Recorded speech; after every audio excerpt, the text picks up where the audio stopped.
Selamat datang di channel Ye Chen Ping Mania. Penguasa Istana Naga Langit bab 4443 sampai bab 4445. Terima kasih kepada semuanya yang sudah like dan subscribe.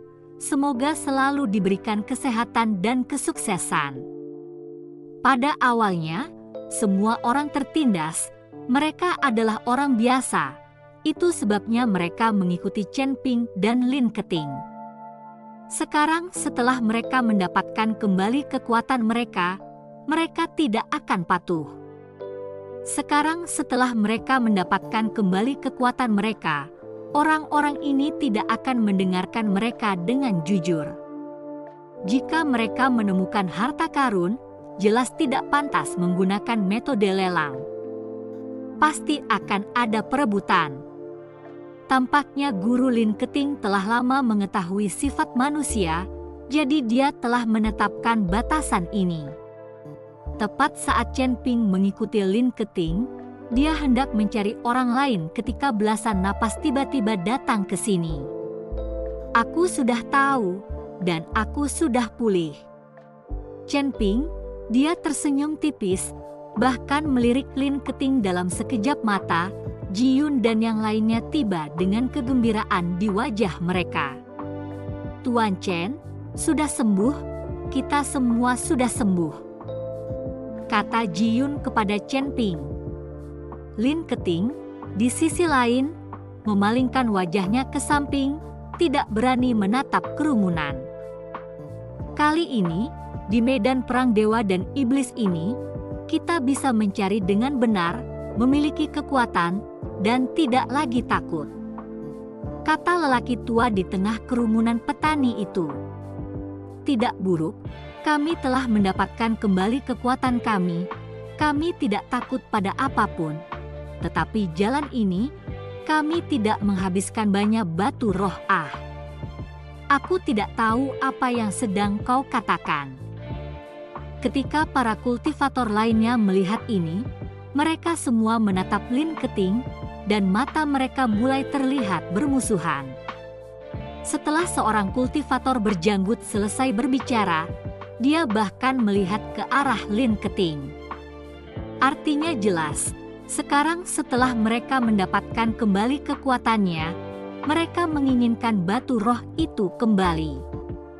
Ketika mereka ditindas, mereka patuh, tetapi sekarang setelah mereka mendapatkan kembali kekuatan mereka ingin mengubah wajah mereka.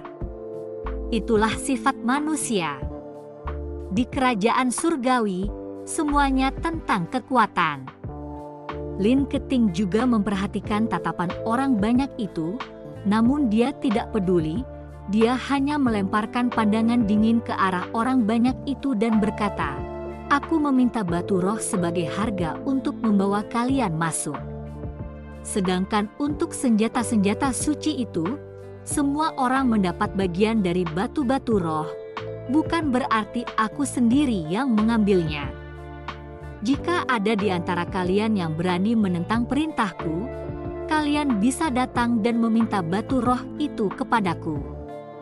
Namun, sebelum melakukannya, tanyakan kepadaku apakah pedang ini setuju." Setelah Lin Keting selesai bicara, jejak panas muncul di ruang kosong di hadapannya, lalu sebuah pedang muncul entah dari mana. Bahkan pedang itu berdenyut dengan api biru yang mengerikan. Saat pedang itu muncul, semua orang merasakan napas mereka tersendat, dan tekanan mengerikan dari orang-orang membuat mereka ingin mundur.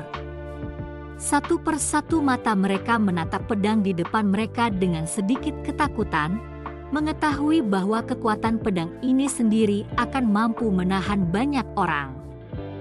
Rekan Taois, menyerahkan batu roh adalah keinginan kami. Tidak ada seorang pun yang akan meminta batu roh itu kembali padamu. Mengapa kamu begitu marah? Meskipun kita sudah mendapatkan kembali kekuatan kita, medan perang Dewa Iblis ini penuh dengan bahaya. Kita harus saling membantu nanti. Di antara para kultivator, Lelaki tua itu bergegas keluar dan mengikuti Lin Keting untuk mengucapkan sepatah kata baik. Benar, benar, bukan itu maksudku, jangan salah paham. Petani berjanggut itu pun buru-buru meminta maaf. Awalnya mereka mengira Lin Keting adalah seorang wanita, tidak ada pengawal di sekitarnya, jadi dia mudah ditangani. Tetapi mereka tidak ingin meremehkan kekuatan Lin Keting. Terutama pedang ini, kekuatannya bahkan lebih mencengangkan. Kali ini, siapa yang masih berani menyebutkan masalah batu roh? Nona Lin, simpan pedangmu, aku takut ada yang kencing karena takut. Lin Keting juga dibujuk. Kecuali bahwa Chen Ping juga membenci para petani yang jatuh ke dalam sumur, maka itulah sebabnya dia berkata demikian. Ketika Lin Keting mendengar ini, dia tidak dapat menahan tawa dan meletakkan pedang kesayangannya. Melihat Lin Keting menyimpan pedangnya, banyak kultivator menghela napas lega. Rekan Taois, terima kasih atas bantuanmu selama ini. Kita akan mengucapkan selamat tinggal di sini. Orang tua itu mengepalkan tangannya dan memimpin orang-orang pergi. Sejak kekuatan pulih, tidak perlu lagi mengikuti mereka. Mencari harta karun mereka sendiri juga akan lebih baik. Terima kasih masih menyimak channel Ye Chen Ping Mania. Ketika para pembudidaya lain melihat ini, mereka semua juga pergi. Jika mereka mampu menemukan harta karun itu sendiri, itu akan menjadi milik mereka dan tidak perlu melelangnya dengan batu roh. Dalam sekejap mata, banyak kultivator bubar, hanya menyisakan Chen Ping, Lin Keting, Jiyun, dan Ju Qingxiu. Ada pula binatang petir berkaki satu itu. Binatang petir tidak mau pergi karena Chen Ping lah yang akan diikutinya. Apakah kita akan terus berjalan atau kembali? Chen Ping bertanya pada Lin Keting. Lagi pula, datang ke medan perang ilahi dan iblis ini adalah sebuah permainan. Dan sekarang karena tak ada lagi syarat untuk membuat permainan, tidak banyak yang bisa diperoleh dengan berbalik arah. Apa gunanya berbalik? Tidak ada apapun di medan perang iblis ilahi ini, hanya buang-buang waktu. Lin Keting berkata, berbalik dan berjalan kembali. Melihat ini, Chen Ping membawa Jiyun dan Ju Qingxiu untuk mengikutinya juga. Semua orang merasa sedikit frustrasi. Lagi pula, mereka datang ke sini untuk mencari harta karun. Tetapi sekarang untung saja mereka bermain tanpa hasil. Tuan-tuan, jangan pergi. Siapa bilang tidak ada harta karun di medan perang dewa dan iblis ini? Jika kalian terus berjalan maju, akan ada medan perang dewa dan iblis di perbatasan, ada pagoda di sana. Aku tidak tahu apa yang ditekannya. Binatang petir itu buru-buru memanggil Chen Ping dan yang lainnya. Ketika Chen Ping dan Lin Keting mendengar ini, mereka buru-buru menghentikan langkah mereka. Benarkah yang kau katakan? Tanya Chen Ping penuh semangat. Tentu saja benar. Beraninya aku berbohong padamu. Kalau aku berbohong padamu, kedua binatang sucimu itu tidak akan ragu-ragu memakanku. Kata binatang petir itu dengan yakin. Chen Ping melihat ke arah Lin Keting. Dia ingin melihat pendapat Lin Keting. Ayo kita pergi. Mari kita lihat. Belum ada seorang pun yang memberitahuku kalau ada menara di sini. Lin Keting sangat penasaran. Kali ini, awalnya ia berpikir bahwa ia akan dapat meringankan situasi. Lagi pula, tempat ini telah dilalui oleh tuannya, bahkan larangan itu telah ditetapkan oleh tuannya. Tetapi sekarang dia sadar bahwa masih banyak area yang belum diketahui di medan perang iblis ilahi. Karena kerumunan itu sudah pulih kekuatannya, mereka berjalan berkali-kali lebih cepat. Tak lama kemudian kerumunan itu tiba di perbatasan medan perang iblis ilahi dan dapat melihat dengan jelas perbatasan itu di dalam kehampaan dan tidak ada cara untuk menembusnya jika mereka berjalan lebih jauh lagi. Di mana menara yang kamu sebutkan itu? Lin Keting melihat sekelilingnya dan bahkan tidak dapat melihat menara yang dibicarakan oleh binatang petir itu.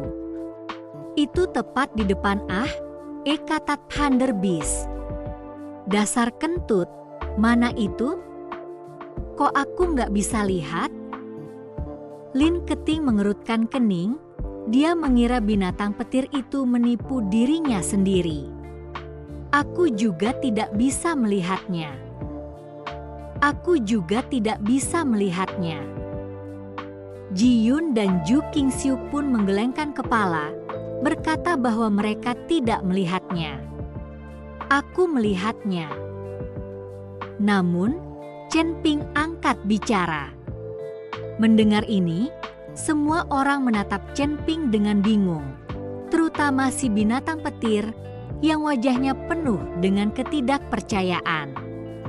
Rekan Taois, kamu di sini bisa melihat pagoda itu? Binatang petir itu bertanya dengan penuh keheranan. Apa maksudmu? Mungkinkah kamu berbohong kepada kami dan tidak memiliki pagoda itu? Lin Keting bertanya ketika dia melihat nada bicara Thunder Beast yang tidak tepat. Tidak. Aku tidak berbohong kepada kalian, hanya saja pagoda itu ditutupi oleh penghalang. Kalian tidak dapat melihatnya tanpa membuka penghalang itu. Binatang petir itu buru-buru menjelaskan. Sekarang masih ada penghalang, namun Chen Ping mampu melihat pagoda itu, jadi dia merasa aneh dengan hal itu. Penghalang itu tidak bisa menghalangi mataku ini. Chen Ping tersenyum tipis dan terus melangkah maju. Chen Ping memiliki mata dunia bawah surgawi, jadi bagaimana mungkin penghalang kecil bisa menghalangi matanya? Ketika Chen Ping membuka mata surgawi dunia bawah, apa yang tidak dapat dilihat orang banyak akan ada di mata Chen Ping. Itulah penguasaan Raja Iblis Awan Merah, hebat sekali. Setelah berjalan maju beberapa jarak, binatang guntur itu terlihat memantul ke depan, lalu melantunkan kata-kata pelan, satu tangan perlahan menekan ke atas tanah. Dalam sekejap, orang banyak merasakan cahaya terang di depan mata mereka, diikuti dengan munculnya pagoda yang menjulang tinggi.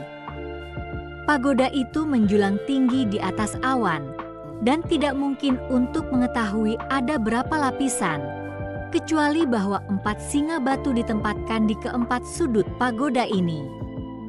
Keempat singa batu itu mempunyai ekspresi yang muram, dan tubuh mereka bahkan dicat dengan segala macam rune. Terima kasih masih menyimak channel Ye Chen Ping Mania.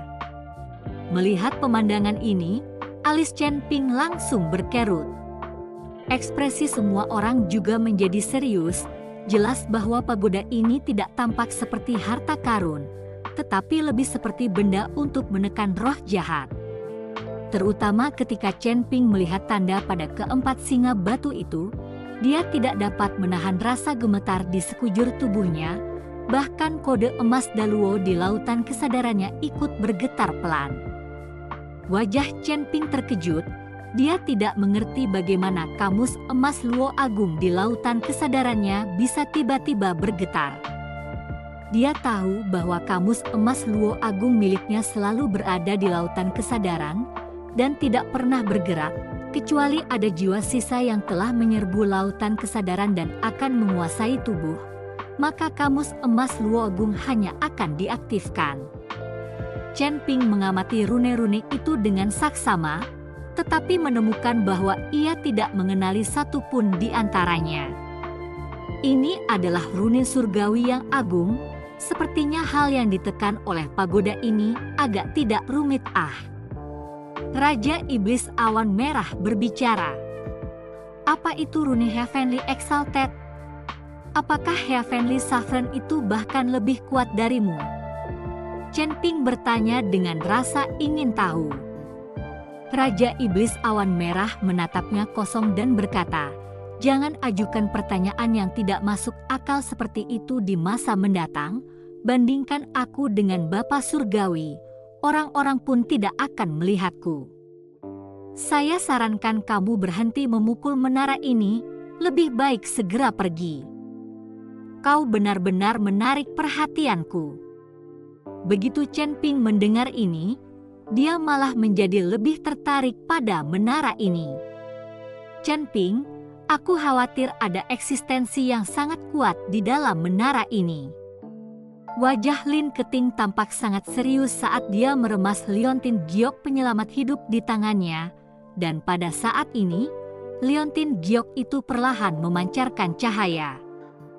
Hanya ketika menghadapi sesuatu yang sangat berbahaya, liontin giok akan aktif memancarkan cahaya. Saat itu, ketika Lin Keting sedang terikat dan tidak bisa menggerakkan satu otot pun, liontin giok itu bahkan tidak memancarkan cahaya sama sekali. Jadi jelaslah bahwa situasi saat ini jauh lebih berbahaya daripada saat itu. Wajah Chen Ping juga muram, alisnya berkerut. Mungkinkah benar-benar ada kehidupan yang sangat mengerikan di menara ini? Ini hanya alam surgawi yang kecil. Pada saat itu, mungkinkah perang Dewa Iblis melibatkan tokoh-tokoh yang sangat mengesankan di alam surgawi ini? Chen Ping agak bimbang, tetapi rasa penasaran di dalam hatinya lebih besar beberapa poin ini. Rasa ingin tahu membunuh kucing. Semua orang lain di tempat kejadian juga memiliki ekspresi serius dan waspada di wajah mereka. Binatang petir, menurutmu apa sebenarnya yang ada di menara ini? Apa sebenarnya niatmu untuk memancing kami ke sini? Lin Keting tiba-tiba menatap binatang petir dan bertanya. Karena binatang petir ini tahu bahwa di sini ada pagoda dan ada penghalang, itu membuktikan bahwa dia pasti pernah ke sini sebelumnya, dan mungkin dia tahu sesuatu. Rekan Taois, sungguh tidak adil. Aku benar-benar tidak tahu apa yang ada di dalam pagoda ini. Kuakui aku pernah ke sini, tapi aku belum pernah mendekatinya. Aku juga belum masuk. Dengan kekuatanku saat ini, aku tidak berani masuk. Binatang petir itu buru-buru menjelaskan. Dia belum masuk. Chen Ping membuka mulutnya. Dia tahu bahwa dengan kekuatan binatang petir, dia pasti tidak akan berani masuk. Hanya 4 singa batu di sekitarnya mungkin akan membuat banyak pembudidaya takut. Lalu apa yang harus dilakukan? Apakah kita pergi atau masuk? Lin Keting bertanya.